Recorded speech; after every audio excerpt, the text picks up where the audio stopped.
Section 107. Janamejaya said, "What did the god of justice do? For each you was cursed.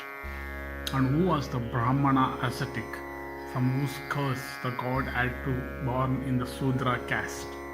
Vaisampayana said, "There was a Brahmana known by the name of Mandavya. He was conversant with all duties and was devoted to religion, truth, and asceticism. The great ascetic used to sit at the entrance of his asylum at the foot of a tree, with his arms upraised in the observance of the vow of silence.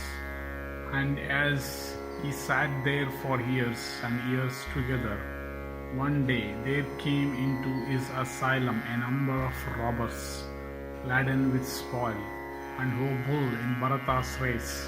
Those robbers were then being pursued by a superior body as guardians of the peace.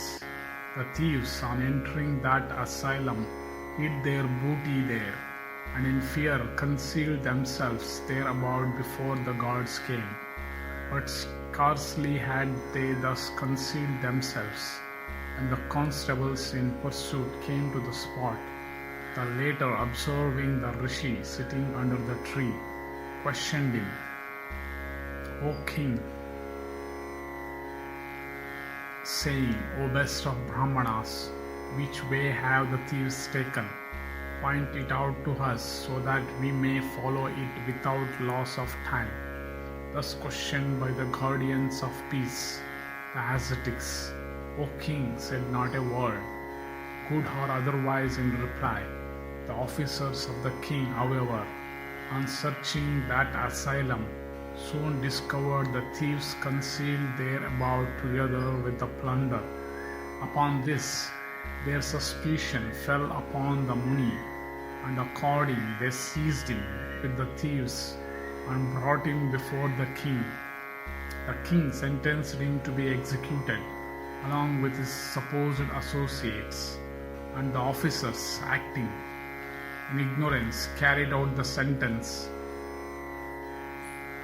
by impaling the celebrated rishi, and having impaled him, they went to the king with the body they have recovered.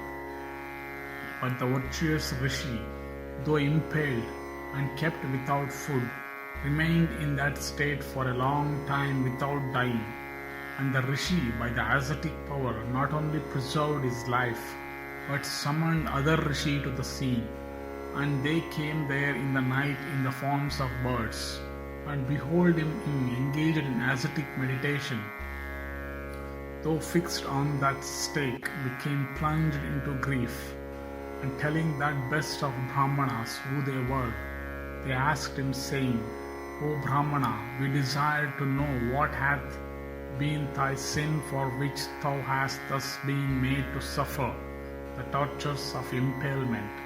Thus ends the 107th section in the Sambhava Parva of the Adi Parva.